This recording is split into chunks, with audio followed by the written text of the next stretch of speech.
there's been a lot of studies on PubMed that shows that the pesticides is what's giving people non-Hodgkin's lymphoma.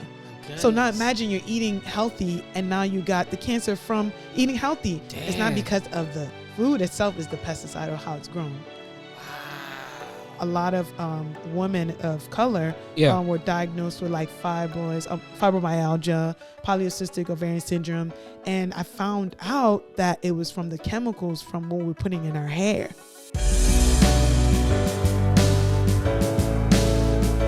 Yes, indeed. We're back at it. Today's guest is close to home. This is family. You know what I mean? We call her Dr. O. She's your favorite plant-based doctor. She has been on entrepreneurial move for a minute now, and she has an amazing story. She's all things healthy. She's a businesswoman. She is a wife. She is a mama. It gives me great honor to welcome to the show today my sister from another mister, Dr. O. We're just going to call her that. Dr.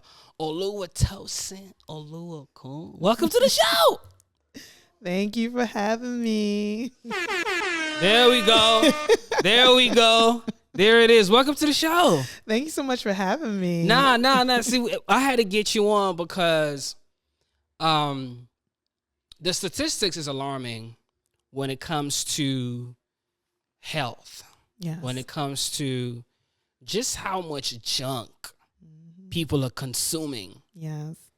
Particularly in this country where I feel like everything is processed. Mm-hmm. You know what I mean? Yes. And I want you to speak to, we're going to kick it off with the business. Yes. You know, let's start there, and then we're going to go back to, you know, what life was like in Jersey. You know what I'm saying? But talk about the business, because I think you have, to me, an amazing story of what propelled you to even get started. Yeah. So if you could take us down that route right quick. Yeah. The way Dr. O Juice began, originally it was from a diagnosis. Oh, wow. I was a healthy person, always worked out, exercised. I went to get a physical, a free physical from the Howard University students, HU. So you know. And they told me, they said, you are hypertensive, you have high cholesterol, your blood sugar levels are out of whack. So one of my best friends, she was a pharmacy student at the time. I asked her, what is the lowest dose medication I can take in order to help me with manage my hypertension? Yeah. And ironically, or I consider this an oxymoron, she said, how about you start juicing and go plant-based? And I'm like, what? This is coming from a pharmacist. Yeah. So I started juicing for a year.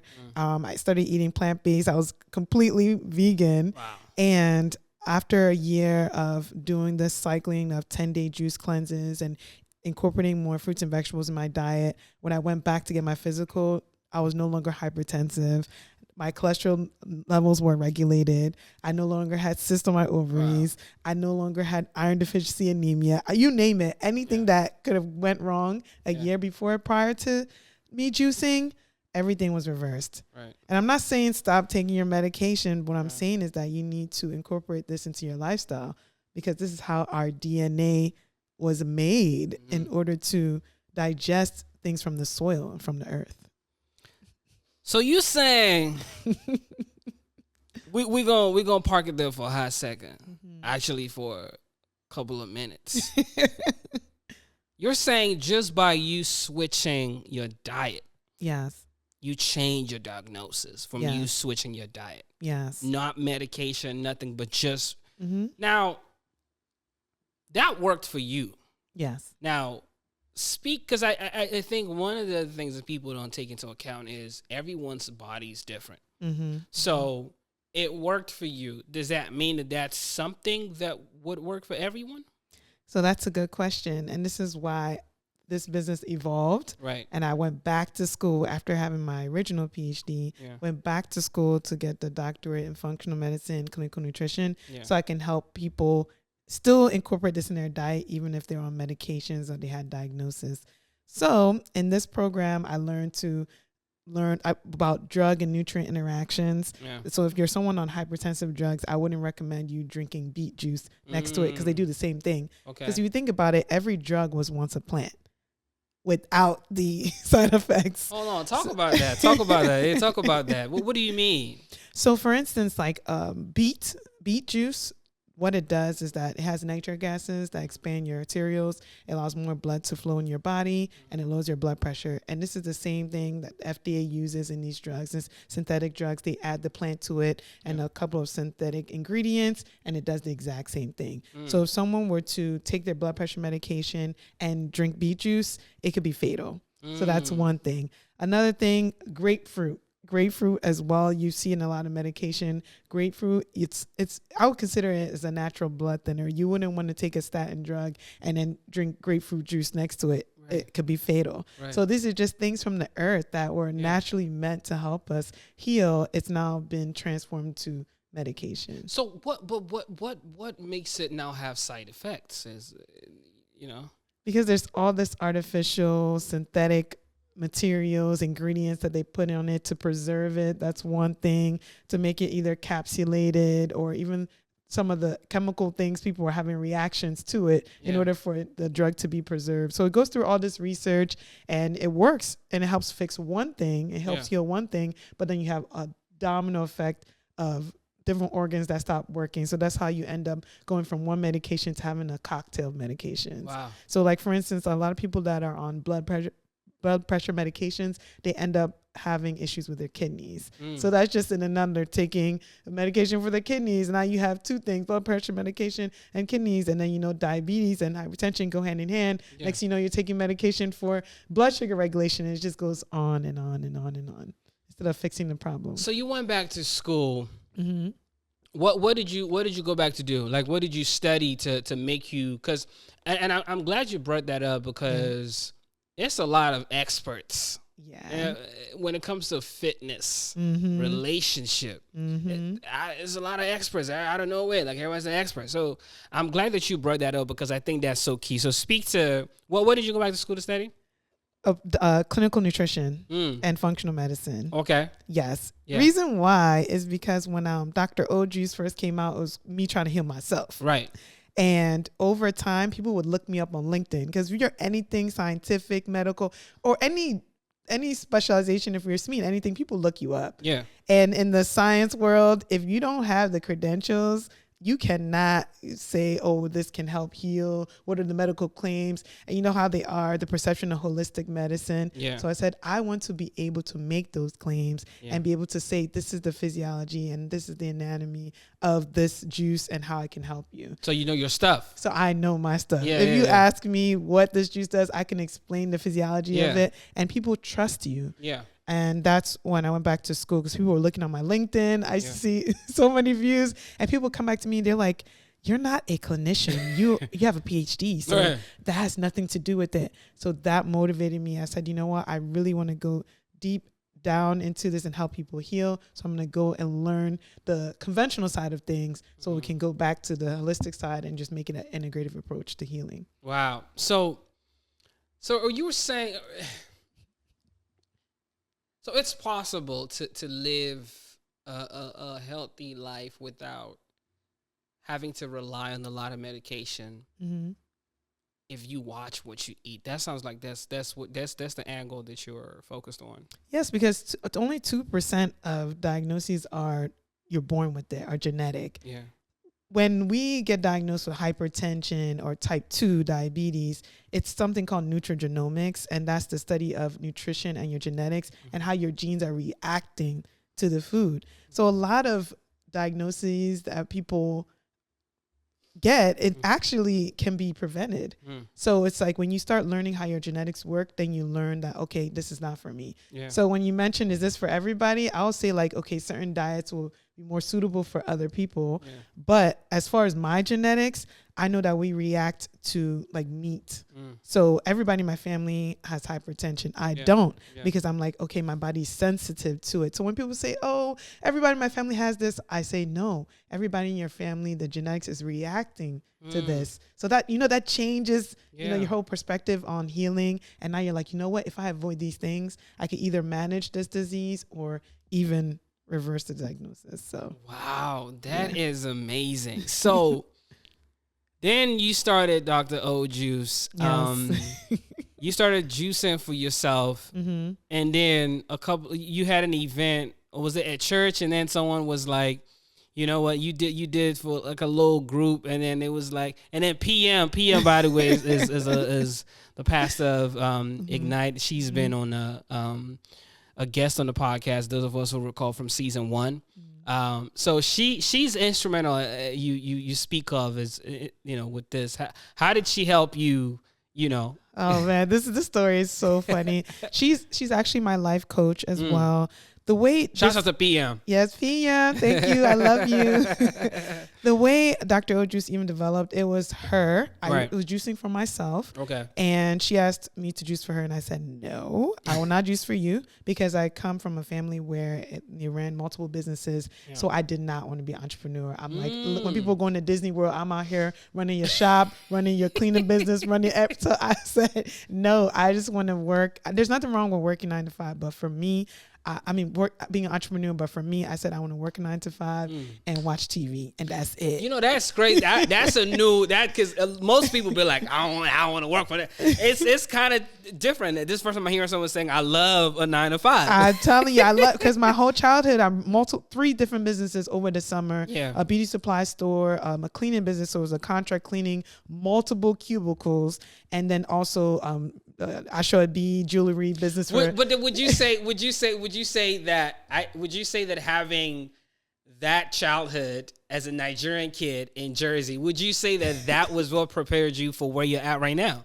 Yes, there we go. I had a moment where I sat down and I'm like, wait a minute. Yeah, this was meant to be. Yes, because I was out of all the children, I was the child that was always stuck helping. How many of you guys? There's 3 of us. 3, okay, cool. But my sister always found ways to. Are you the last one?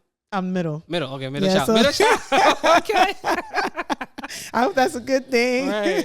But long story short, that helped a lot. I learned a lot about accounting. I learned about speaking to people, because I'm very shy. I'm an introvert, but people don't believe it. But I learned my people skills. I was shocked when you said it. I was like, what? A lot of my soft skills and people skills I learned from dealing with different personalities and customers, and just understanding where they're coming from.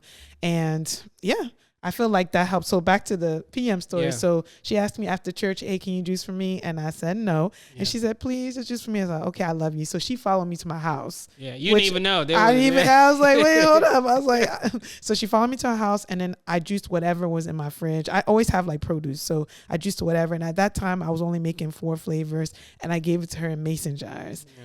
And I was like, I'm just going to do it for you. And she's like, oh, I really think you need to start a business. And in one ear out the other, I wasn't. Yeah. She's someone that's already a business person. She had a event planning business. So she told a whole bunch of people. And I just had all these numbers calling me. I'm like, who's this? Who's calling me? I didn't even know who called me. And she's like, you might want to pick up. And these are people that said, I would like to juice. So I was like, okay, I might do it for some friends and family. Yeah, I remember one day specifically, it was on a Wednesday. I was driving for 8 hours around the Washington metropolitan area, delivering juices in mason jars. No name, no licensure, like just delivering it to people. And the game changer for it, leaving Maryland area and going national, was somebody in Texas, because I kept posting about it. Said, can you juice for me? And my first delivery was terrible. Like I had delivered in a cooler, and then it was in a mason jar. Yeah. By the time it got to them, it oxidized, it exploded, and everything. What I mean, oxidize? What I mean? So when oxygen goes to the fruit and vegetable, then it almost becomes dangerous and fatal to even drink it. It's like oxygen is not supposed, once you juice it, it's supposed to be sealed tight in the spill-proof container, and oxygen is not supposed to go on that juice, or it's just gonna like really mess up the integrity of the nutrients, etc., and it's gonna spoil. It's gonna be funky. So it literally turned to wine. Like when wine is like that aged grape, like those flavors were destroyed. So that's when I realized, you know what, I need to do lightweight bottles so it's cheaper for the customer, for me to ship it across the nation. Also BPA free, like, for the integrity, so that those plastic chemicals are not seeping into the juices, spill proof bottles. So I was able to figure that all out. And then even my shipping process, so that's super cheap. So now I could like ship across to Texas for $20 or to California or Navajo Nation. I've shipped to so many states just because of that process. Still didn't have a logo. Then there was a girl, I'm gonna shout her out, another entrepreneur. She started a Fab Lab Lash launch for lashes. Okay. And she said, I would like you to bring your juice to my launch. Probably. I think I know who that is. Yes. And so she asked me and I said, no, I don't have a logo. She said, figure it out. And she walked away. Yeah. So that day, like, my husband, he helped design. He's an artist. You don't know that part of him, maybe not, but he can draw really well. Yeah. So he created the Dr. O logo. And then we hired a graphical designer that I know in Nigeria. And he came up with the brand. And then after that, in like 3 days, I had a logo. Wow. And what made the business kind of blow up is that, you know how they have wine tastings? Yeah. I made it a juice tasting, and I'm all about aesthetics. Yeah. So I put them in wine cups. And then in those wine cups, it was so beautiful. So people were just attracted to the look. Yeah. This was at an event? This was at an event at her lab launch, at her lash lab launch. Yeah. So people were doing makeup. So it was like the whole thing was beauty from the inside out. So it was like the cold pressed juice, then the lashes. And from that one event, I had 12 pop-ups that year. Because every event, somebody's like, can you come to mine? Can you come to mine? Can you come to mine? And then I just kind of like blew up. And this was perfect timing. It was right before the pandemic. Yeah. Well, before we knew about COVID. Right, so people really cared about their health. Yeah. And we could talk more about the evolution because I could go on and how I came out with juice tasting on the go. Yeah. So when everything closed down, people were like, okay, now you got to revamp your business model. So people used to try my juice samples at events, but now it's like, how can people try? Right. So I came up with this juice taste on the go. This is the small shot bottles over there. These guys right here? The smaller one, even the smaller shots. These guys? Yes. So I came up with that, and then it would have all the flavors, and I would ship it to them, and I would only charge them $25, and they can try every single juice. Wow. And then that's how I was still able to keep moving, and the business kept blowing up, even though I wasn't going anywhere from my own, like just from where I was at, I was able to ship my samples across the nation. Wow. So it continued to evolve that way. Wow. So how long between you juicing for PM to creating this? How timeline wise, what are we looking at? We're looking about maybe 6 months. The business was blowing up pretty fast. It's because when we shut down, that's what made me switch to this. Okay. Because if we didn't shut down, then I'll probably be still shipping with mason jars. Yeah. And mason jars are heavy and it's expensive. The higher the weight, the higher the cost. Yeah. So we're trying to make it low cost but still healthy. So I would say about 6 months. You got a website? What's your? Oh yes, my website is drohhjuice.com. That's drohhjuice.com. And people ask me why is it Dr. Okay, so when I was, for people that know me, I was in school for a minute. Okay. I'm even still in school. You know what? Well, that'll be a surprise. Hold on. It's not even, I don't even like school. Let me be honest with you. After high school, I was done. Yeah. But I was like, oh, wait, I went on to do. I got to go to undergrad. Then after that, I was done. I was like, oh, I got to do my master's. I was like, oh, wait, I got to pair this. Yeah. So it's just like every time when I got to the next level, I needed school. Like now you don't even have to, after high school, there's people making millions in middle school. Yeah. But anyways, well, depending on what you're doing. But for me, like you're dealing with people's health and their body. You need to understand the body system and the drug interactions, nutrient drug interactions, supplements, etc. So I was in school. So first undergrad.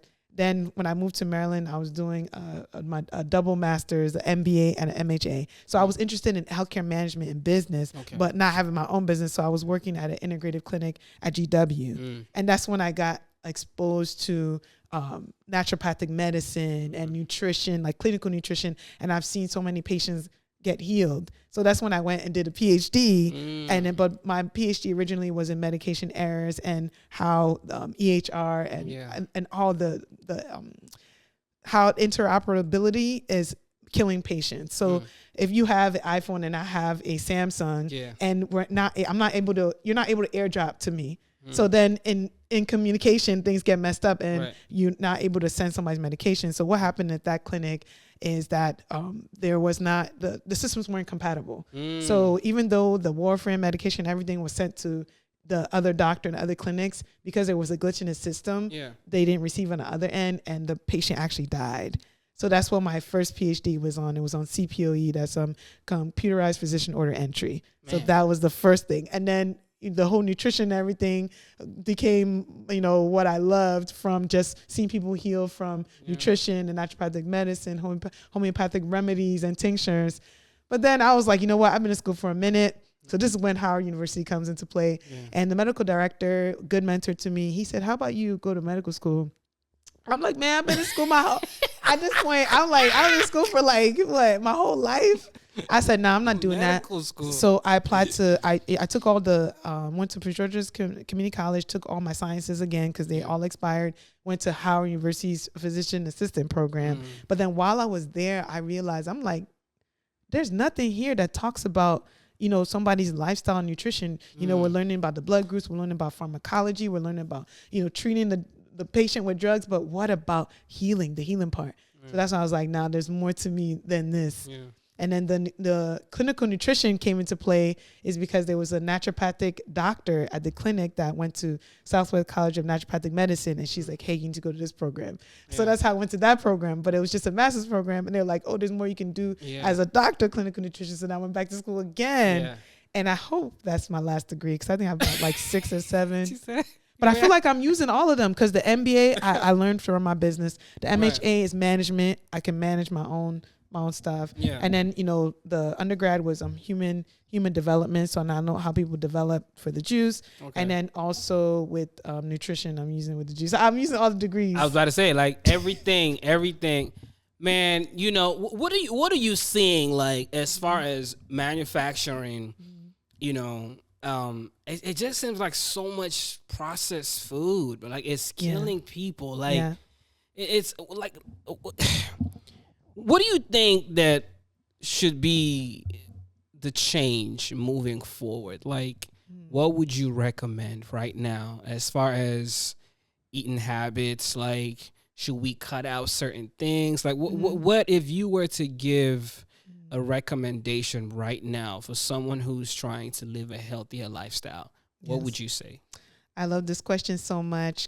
A reason a lot of people don't want to be healthy is because they feel like they won't be connected to their family and their culture. So I'll give an example: pounded yam and egusi soup.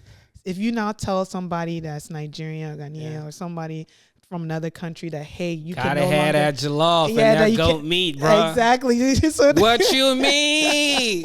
What you mean? So if you tell someone you can no longer have that, they're gonna be like, you're gonna die one way and they're gonna move on, right? True story. Yeah. So what I do now is I have alternatives where you can still connect with your family, embrace your culture, but in a healthy way. So for example, there's beet fufu.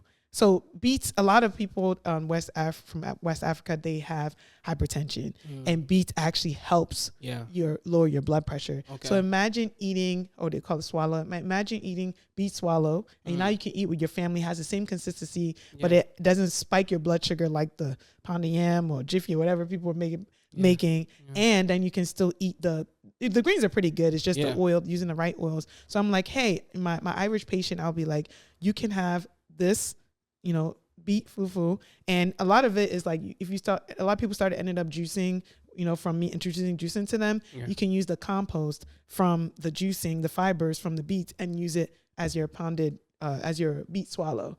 And I mean, I can give the ingredients for that too as well. And then now you're eating vegetables with vegetables, but you feel like you're eating the carbohydrate with the vegetables, and now you're eating with your family and nobody's making fun of you for eating kale. Yeah. So, and then also I would say incorporate this, you know, juicing in your diet too. If you're someone that doesn't like eating salads and fruits and vegetables, you could just drink it. Because to be honest, sometimes I'm too busy to just, you know, eat a salad. I'm on the go a lot. Someone like you, always on the go on the road. You can literally, this fits in your little cup handle. It sure does. And you can sip on it and it's delicious too. That's the difference. Like a lot of green juices. Hold on. Speaking of which, let's see what's going on. We go. First of all, grab your glass. Cheers to a successful, you know, lunch of the business, Dr. O Juice. Yeah.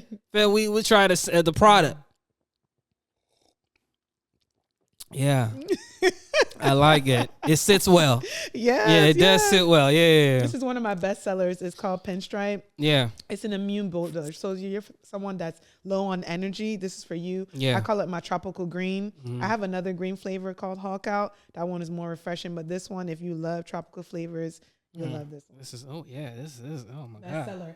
I literally could bring that to any pop-up or corporate event, and that will always guarantee you to be gone. Right. Yes. So we were talking about recommendations for a healthier lifestyle. So you were saying watch what you eat. Yes. Okay. What else? Instead of like removing things, I would say just substitute things so you can still have the same feel and the same experience, but a healthier version. Okay. Like for instance, popcorn. You could pop your own popcorn instead of getting the popcorn from the store because you know there's been some studies that can lead to cancer. Growing your own food. There's been recent. How you pop your own popcorn? What you mean? You can just buy the little seeds, the kernels, and then buy a popcorn maker. You can get it on Temu for like $5. Yeah. I'm just trying to say, I'm just making a point here that eating healthy is also affordable. Okay. Because a lot of people say, oh, it's so expensive. Like, actually, it's not. It can give you some places you can go to and, make it healthy.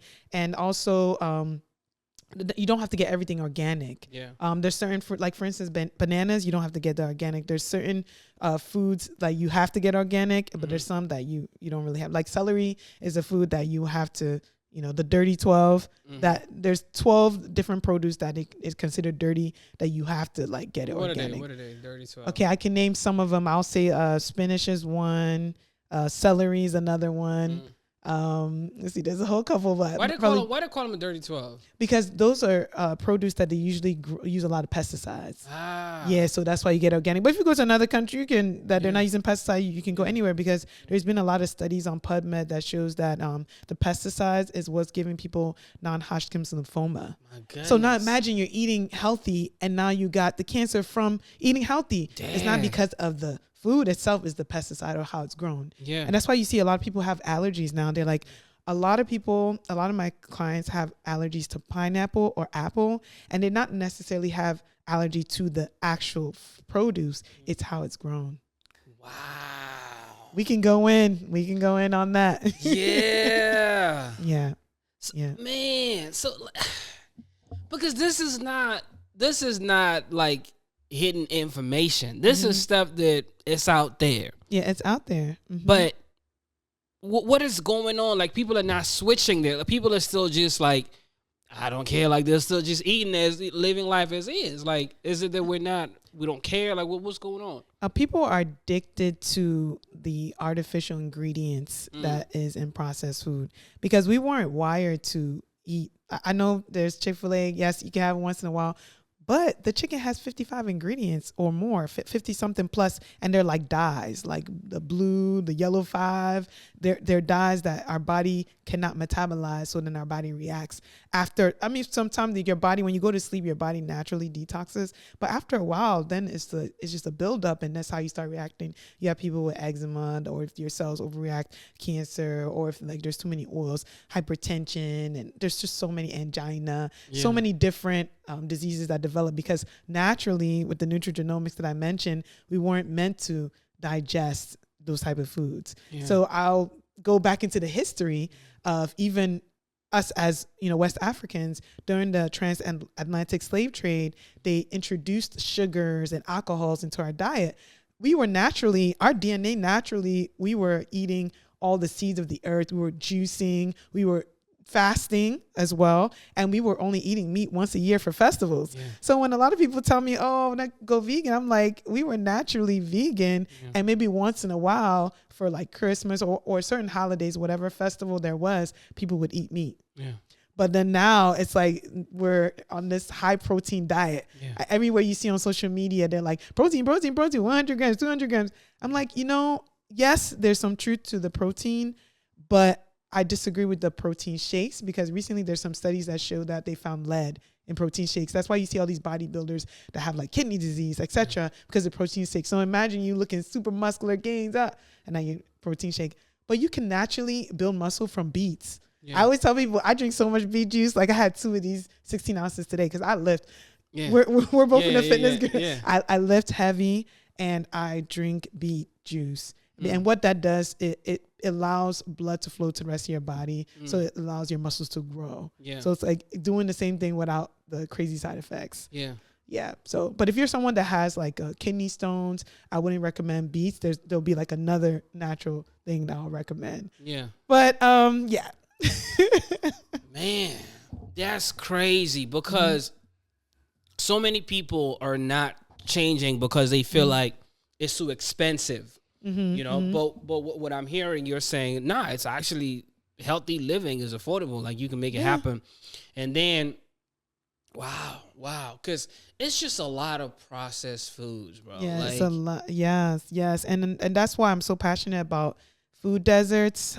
Basically in urban communities, because I live in an urban community. Yes, it's affluent, but if you look at the real estate in the area, it's Chick-fil-A's at every corner, Popeyes in every corner, KFC, McDonald's. But if you go to other areas, you'll see smoothie restaurants. You'll see moms. You'll see a Trader Joe's. So it's like people are saying in urban communities that what's killing people is gun violence. But I'm like, no, it's what we're ingesting. It's because they're in the real estate of urban communities. They're building foods that are killing us. So that's my passion. I'm actually doing some research on that. I'm not going to say what I'm doing with it, but it's gonna come out soon. It's gonna come out soon. But man, because bro, like I feel like most people don't even notice, and then sometimes you know, people just don't. It's this thing like I don't know if people don't care anymore. It's just like whatever, like you know, people feel like I could eat whatever and I could just go work out or you know that sort of thing. And that's the thing. Like the abs are made in the kitchen. Yeah. You can have gains because I've seen some people eat terrible and they look muscular, but they're not healthy.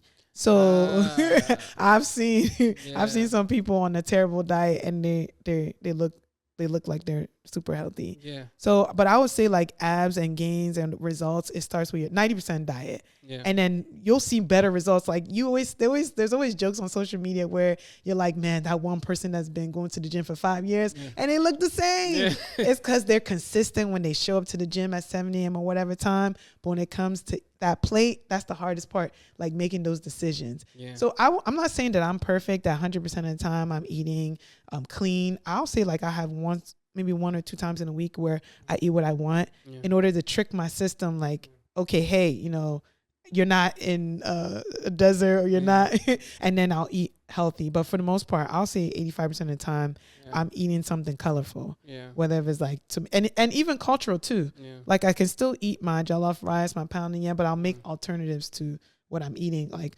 I'll eat like cauliflower rice. I know people hate it, but I'll eat that. Or if you're someone that doesn't like the texture, because texture is a big thing, you can mix in your real rice with with the cauliflower rice. So now you're tricking your system. You can have a lot more because cauliflower rice is like almost 0 calories and you're mixing that in. It's not spiking your blood sugar as fast. Or you can eat the beet swallow or even the spinach swallow. And now if you're iron deficient, you're eating cultural foods.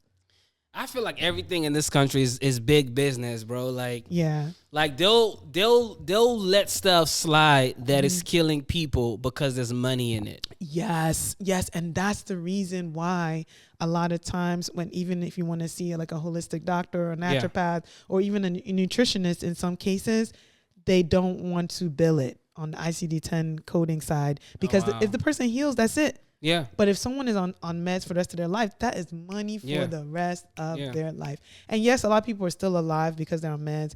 But what are we doing to at least manage the symptoms or even reverse it? Yeah. Nothing. They don't want to invest money into that. Even the food industry, like the process for I read something, I can't remember vividly. There's something they put in soda.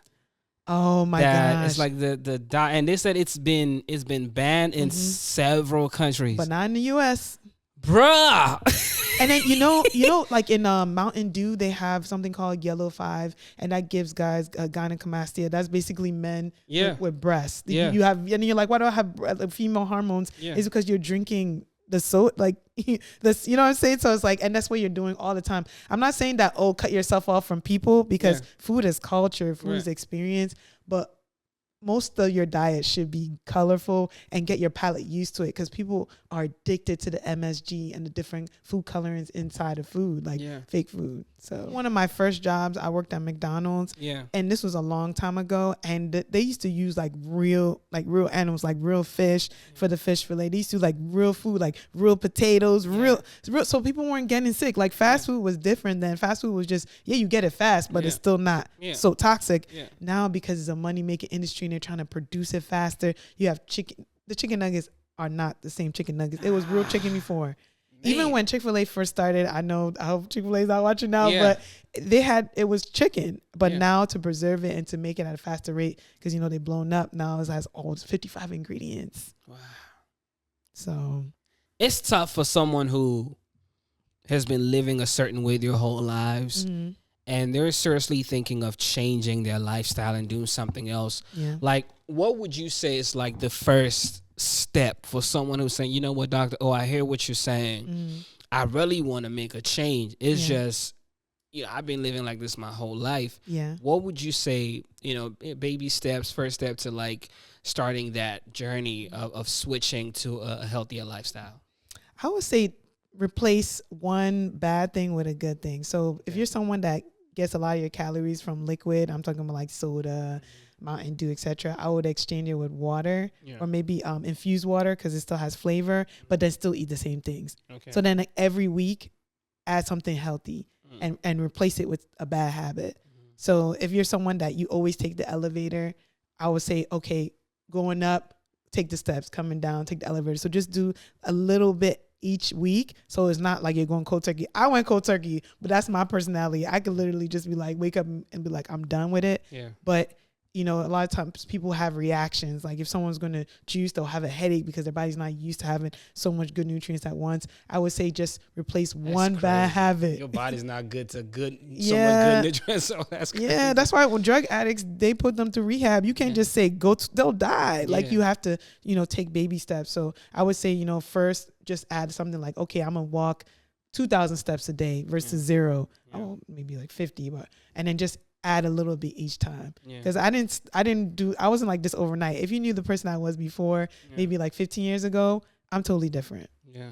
Even down to my hairstyle. Yeah. How long did that take you to like make that change though, like for you? Well, for me, I think I just kept evolving and and I always laugh about it. I'm like, please God, don't make me have anything wrong with me so I don't have to discover something else. Yeah. So like another thing is after I had my son, I had a Hashimoto's thyroiditis, went to go check my labs, my T3, T4, TSH, out of whack. These are like the thyroid hormones. So I ended up like reading all these books about, natural healing for your thyroid, because they want to put me on thyroid medication forever. I even had a goiter on my neck. It was massive. So I realized, okay, I need more selenium in my diet. Like I learned about celery juice. So I tried that first. I'm not saying don't do the surgery. If it's cancerous, go get the surgery, okay? It was integrative, okay? But for me, I was like, no, let me try this first and see. And the goiter went away. It's been gone for, my son is 5 years. It's been 5 years old. It's been gone for 5 years. No issues. I went to go get my labs done. See, I believe in conventional medicine too.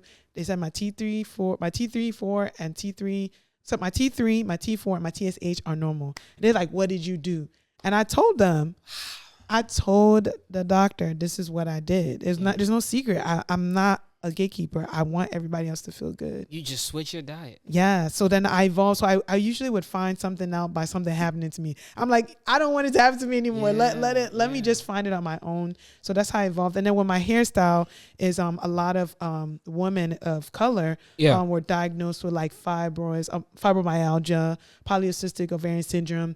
And I found out that it was from the chemicals from what we're putting in our hair. Because I used to be, I'm not saying, black women are all about versatility, etc. Yeah. But for me, it was part of the culprit of having the cyst. So I'm like, you know what? I'm going to go all natural. But then I wasn't a good regular natural. So I was like, let me get locks because I don't have to do much. I just spray rose water and I keep it moving and it looks good no matter what. So that it went down to, I was to the extreme to my hair. Wow. Because you can eat healthy all you want, but then you're, perming your hair and putting all these chemicals. Yeah. And people don't realize that it's going into your bloodstream. So that was one. They say, oh, we don't know the cause of fibers. We don't know the cause. Check your hair products. Yeah. Wow. So man, it's a lot. Listen. Mm-hmm.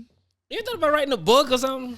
Okay, so that was I'm just gonna say it. I am writing a book. Okay, I know, because that's all this information. Might as well. It's supposed to be. You have to give it away, but I'm saying, yeah. So something's coming. Cool. You'll know first. Okay, bet. Because we gonna maybe for season 3 when the book come out, we'll do something. Let me ask you this though: What's the difference between vegan and vegetarian? Like, what's the difference? Is there a difference? Oh yes, there's a huge difference. Okay. So with vegan, you don't have any animal products, not even down to the milk.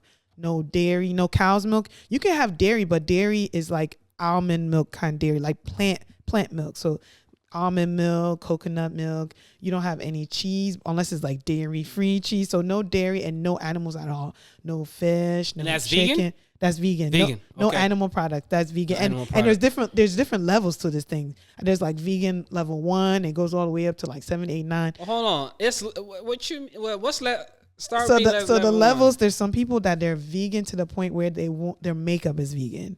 Okay, so my makeup is vegan, but that's not because I.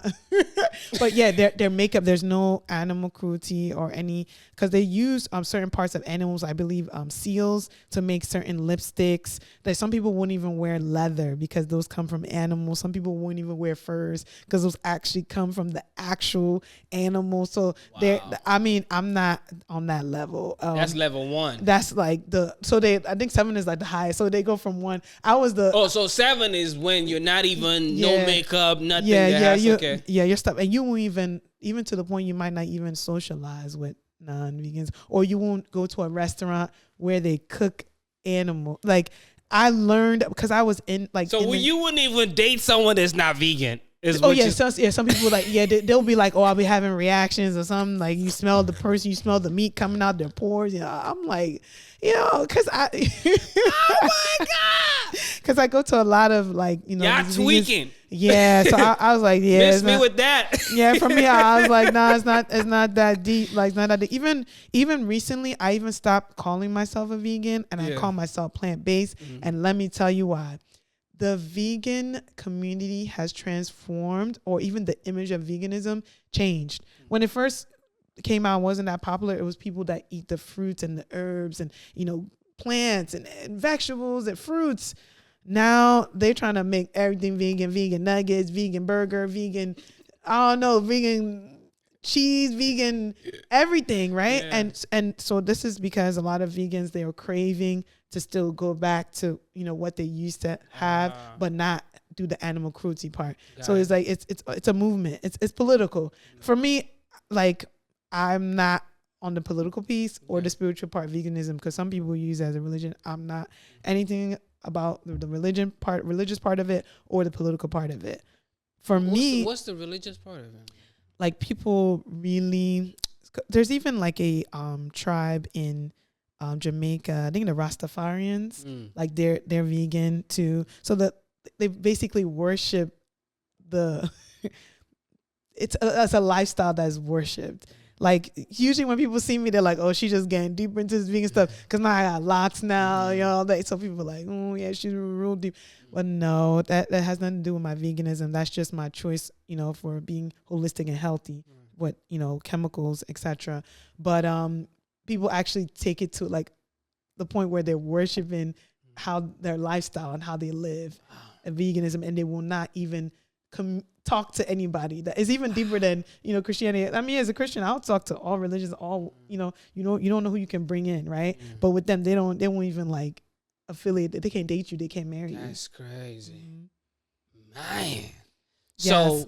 So that's vegan. No dairy and that sort of thing. Yeah, no dairy, no cheese, no eggs, nothing that was once about to be living like the eggs.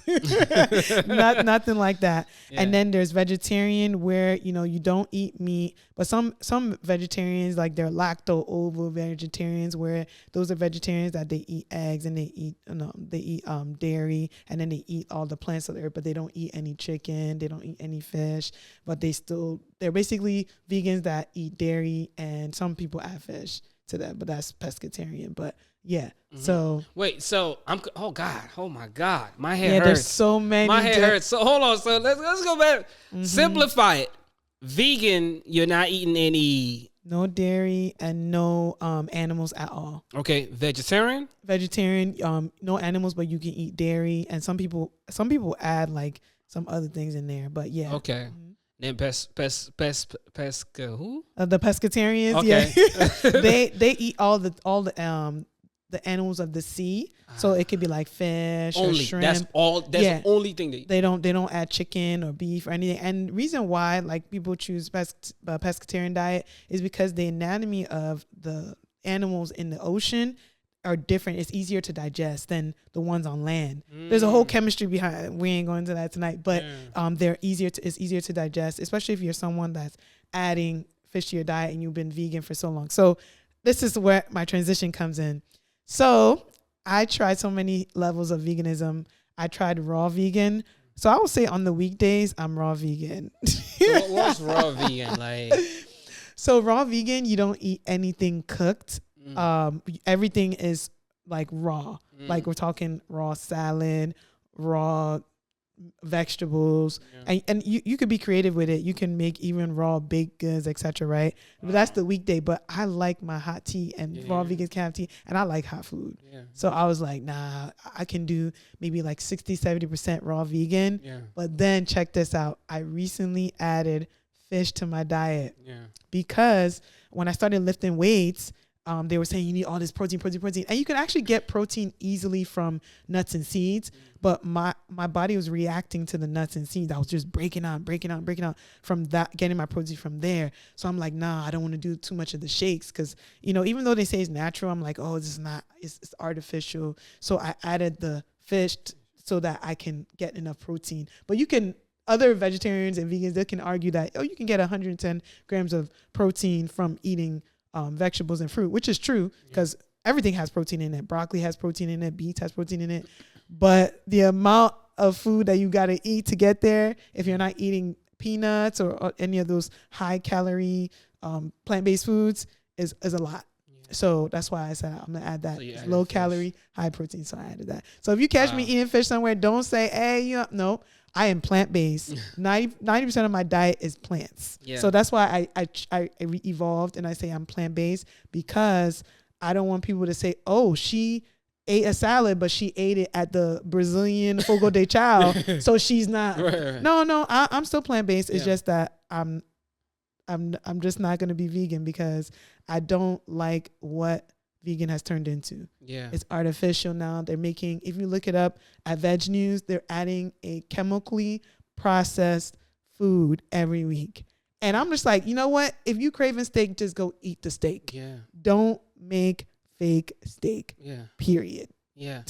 Wow. So in closing, as you reflect upon your journey, stepping into the entrepreneurial space, top 5 things that you've learned, you know, as an entrepreneur, like, you know, starting your business, going back to school, learning, understanding different aspects of it. What would you share with someone who has that dream, you know, and they're like, oh man, you know, sometimes it's like everybody's doing it, you know what I mean? Like, I don't know, man, like, where do I start? Like, I don't know. It's just too much. Like, from where we're at right now. I mean, it's, you know, to like when you started off just putting stuff in jars and, you know what I mean? It's a process. So if you can share top 5 things that you've learned from your journey thus far for someone who maybe yours is not this, it could be any business, you know? I'll say the first thing is just start. Just by what you said, because a lot of times people wait till it's perfect before they launch. Just start. That's the first one. Second is consistency. I even want to make it my second, third, fourth, or fifth, but second is consistency, because in the beginning, it may not be perfect, but you're going to evolve. And if you keep showing up for yourself every single day, somebody's going to notice. It may be silent, but someone's going to notice, because I feel like my superpower in my life, I don't know if I'm like great at anything else, is I'm consistent.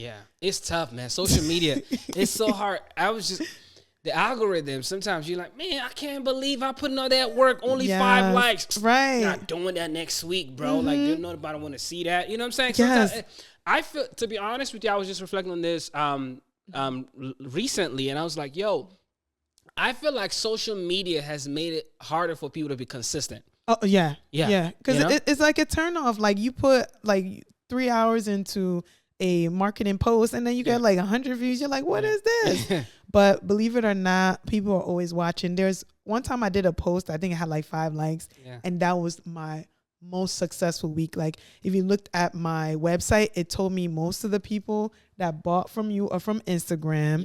And it literally, I get a lot of sales from posting. But if you look at like my comment section, you'll see like maybe 10 or 15 people comment. But the people who are buying from me, they're not, some of them are not even on Instagram like liking stuff, but they're seeing it. Yeah. So, number 2 is consistency. Number 3, be a forever learner. What separates me, because there's a lot of people that have cold pressed juice. There's a lot. I even went to a festival one time. There was 20 different cold pressed. I'm like, the organizer was not doing their market research. You can have 20 of the same vendor, but guess what? People were coming to my table. You know why? Because what sets me apart from a lot of cold pressed juice companies is the educational piece. And then there's only 2% Black dietitians in the nation. So now I'm in the urban community. I go to non-urban communities too, but people find it interesting when they ask me what the benefits is, and I explain the whole anatomy, physiology. So now you got the people that actually, are on the conventional side. They're like, hold up. Yeah. And then I'm like, oh, and if you want to look it up, because I also have a research background, go check PubMed, go check NIH, and I'm like literally listing like the references. So then people actually trust me and they believe me. And then people on medications are like, okay, don't take this with this. I know about the interactions. So then people invite me to speak, and now it just blew up. Now you're getting 3 different incomes. Did you meet what's her name? Miss Tabitha Brown? Is it? Oh yes, I did. I did. I was a vendor at it's the biggest Black and Brown conference in the nation. Is called the Momference. I was a vendor there, and they always have celebrities that come there. And she came to my table because she's all vegan, plant based. Y'all took a picture together? Yes, we took a picture. We're gonna slap that on here. Yes, I love meeting her. She has just a great personality, and she started off on social media. Yeah. That's how she blew up, and she was consistent. Yeah. I read her book too. What was that interaction like when y'all met? Man, I was smiling. I felt like my teeth were gonna fall. And she was smiling right back at me, and I gave her my bestseller. I gave her 2 juices, and I gave the rest of her team some of the juices too. But their interaction was good, and it's like your people. Like you don't even when you eat the same plant based. It's like you get that vibe. It's like this is my people. This is my people. So no, I loved it. It was a great interaction. I hope I can meet her again. Yeah, like she's lovely, great personality, and I know people always laugh when I say this, but when you or plant-based, you're friendlier. Meat makes you more aggressive. Oh, wait. Hold up. What you mean? You know what? Y'all could look it up. I won't say Google it. You could actually check pub. Like, then why Nigerians be so aggressive? Think about it. Even with the dinosaurs, I know people say dinosaurs aren't real. Tyrannosaurus Rex is a meat eater, right? And you see him, he's out there killing. And then the plant based dinosaurs, they're out there just being friendly, mind their own business. I know that was a whack example, but all right, cool. So number 3, be a forever learner. What's number 4? Number 4, be your own brand ambassador. So I'm not even trying to step on any toes or call anybody out, but whatever industry you're in, please look like the industry. So I'll give an example. If you're a hairstylist, make sure your hair is on point. Whatever, even when you go to bed, make sure your hair is on point because that's how you make sales, and that's how you help people. It's not only about sales, but it's also about telling the story that I'm passionate about this. So a lot of people trust me. They're like, oh, when they see the transition, because there was a time where I was almost 200 pounds. People say they don't remember this, but yeah, I was. Never saw it. I know now I'm down to like 135. Never saw it. But like people, like they see me like I'm working now. And they're like, yeah, I believe in this juice because it's more than just a product. It tells a story. Every brand, everything you do, it tells a story. So if you're not living the life of what you're selling or what you're, whether it's a product or service, people are not going to trust you. You hear all the time about CEOs, like they go down and people are like, oh, I'm not going to buy their music anymore. And it's not like the music was bad. It's because of what the person did. And I'll give an example. As much as I love R. Kelly, after everything that he did, you see people are not trying to play his music anymore. And it was like Step in the Name of Love. That was like the go-to song when you go to, so it's like, it's not even about the person's talent or the artist or the maker. Is about their lifestyle too, like how they live in. That's why it's like if you're doing holistic life, please be working out. Don't be the doctor smoking that cigarette. But if you're in the music industry, no one's gonna be pressuring you on being healthy. Or if you're a cook, people probably won't even trust you if you're lean. They're like, you don't like the food. To your point, even now people are talking about, even in the music business, who are saying now, do you separate the man from the music? You know what I mean? That's a huge conversation that's going on right now. That should I just? There's people that said, "Nah, I'm still listening to R. Kelly. I don't care." Because people are like, it's emotions. You talking about, now you're telling people oh God, this music that made me feel like I shouldn't listen to it anymore because Because of what? Yeah. because of what this person did. And it's a tough conversation. But I hear what you're saying that, you know, talk the talk and walk the walk, essentially. Yeah, because people will trust you. And yet, like what you mentioned, I mean, for me, spirit of forgiveness, I forgive him. Yeah. Yeah. Nah, because I love his music. Some people will still listen to it. Yeah. You know, I mean, I heard, yeah. They'll still listen to it because, you know, it's just one of those things. I've heard people say, nah, you can't. It happened, right? Yeah, what he did. But, you know, me not listening to his song, it's not going to do anything, per se. Is what some people are saying, like, you know. And it's like you're telling someone not to stay true to themselves. Like if I listen, you know what I mean? Because now you're telling me music is we were talking about vibrations and offline. It's like, bro, you're now telling someone that this song, I believe I can fly. Now you telling me I shouldn't listen. Like, you know, it's kind of, these are songs that people have been they were born listening to that song, you know what I mean? And now you're telling them it's hard to turn that off. Like even with me, there's some artists that I literally feel like I'm related to them. I'm not going to say any names. And it's so, and that they're living certain lifestyles and they're doing certain things, but I'm still connected to their music. Yeah. So maybe that's something I need to work on, but it's like a memory. Yeah. It's hard for me. It's hard for me because, I mean, I know P-Wall, shouts to P-Wall, was talking about Afro beats. And I was like, bruh. And Beyonce. I just now started listening to Afro beats heavy. Asake. Like, oh literally. my God. I was like, wait a minute. But you know, what helped me, and I share this with P-Wall too. It's funny, maybe this might be a word for someone. I don't know how we got here. But what helped me was it was harder to listen to a person sell a lifestyle that I don't subscribe to.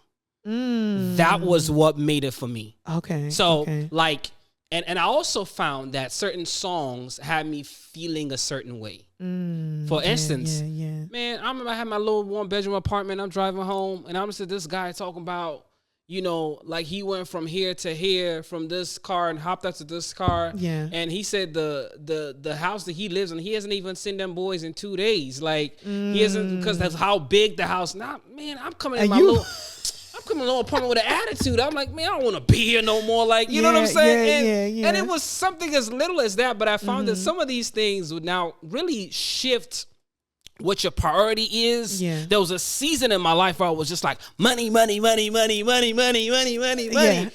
know, and it was what I was consuming at the time. I didn't realize it. That even when you're not paying attention, it sits in your subconscious. In your soul. And then that was the first thing. And then the second thing was the lifestyle they were selling. I'd be sitting there like, man, I don't even go to the strip club, but it's like, bro, like this dude is like choking, you know what I'm saying? And I was like, it was harder for me because then it became a question of, man, you know, I don't really live that life, so I can't really be listening to you. Now, with that being said, I believe God can use anyone. Because someone be praising God in there.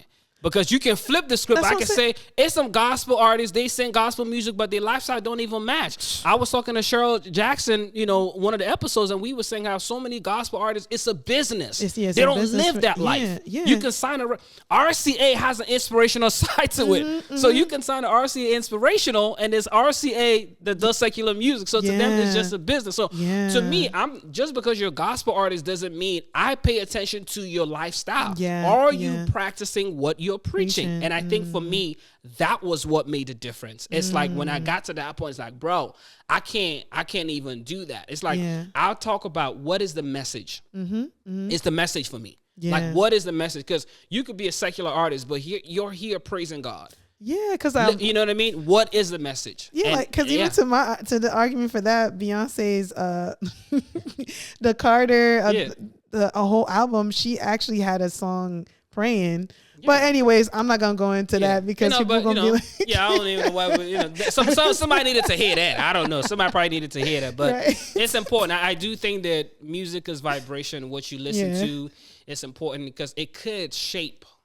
It could shape your subconscious and what you're focused on and how you move through life. So I do think that in instances where people are pushing a certain lifestyle that is not consistent with yours, you just gotta watch out for that. Yeah, because everywhere I go, I'll be going to a gala and people will be like confessing to me, yo, man, today's my cheat meal. I'm like, why are you telling me this? Live, laugh, love, do what you want. It's because like my lifestyle, like I'm true. Like if you came here and you had a hidden camera, I'm not fake. Like you'll see what I eat throughout the day. Yeah. So that's just me. Okay. So number 4 was, be your own brand ambassador. What's number 5? Get a mentor. Oh yeah, that's good. That's a good one. Because for me, even though my coach and my mentor was not in the the food industry or food and beverage industry, she helped a lot. And someone to critique even your tribe, like my flavors were not delicious in the beginning. People were like, but someone that can be honest with you. This is delicious. I tell you that one. But I perfected my recipe, and people that will be honest with me will taste it and be like, and it'll be for my friends too, not the customer. So PM was like, yo, that beat's a little bit beady. So I had to like PM gonna keep it a buck with you though. Yeah. Or like even IO too, like he's a critic. He'll be like, nah, I'm not feeling this. Yeah. But now I perfect it and I try to get people with different palates to be my taste testers before I launch it out to the public. Yeah. So that's good, man. Wow. Listen, there's so much, man. When it comes to this food and the chemical and the process and all that, so much in there, bro. We can be on here forever, but thank you so much for. I forgot one thing. Oh, go ahead. I should have said first, God first. Oh yeah, no, I mean, yeah. No, without being said, we know that. Yeah. But no, thank you so much for coming on the show. We appreciate you. We wish you nothing but success in everything you do. Thank you. I am a partaker of the product. You know what I mean? So always supporting here for sure. We gave you guys what's the website one more time? It's drohhjuice.com. That's DROHHH juice JUICE.com. I feel like a spelling bee. It's all good. It's all good. Hey, use it in a sentence. It's Dr. O Juice. Right. Like, oh, juice. I like that. Thank you for coming on the show, and thank you guys so much for tuning in. Listen. Yes. This thing is good. I'm taking all this home. That's for you. That's your gift. I'm taking all that home. But listen, guys, you want to be here for your loved ones. You want to be here for everything that God has called you to be. Don't call yourself home before He calls you home. You know what I mean? So, yeah, that I'm gonna leave you right there. But we're not gonna get in. You've heard all we talked about today. Health is wealth. We're going to close it on that note. We'll see y'all next time on High Vibrations Only. God bless y'all.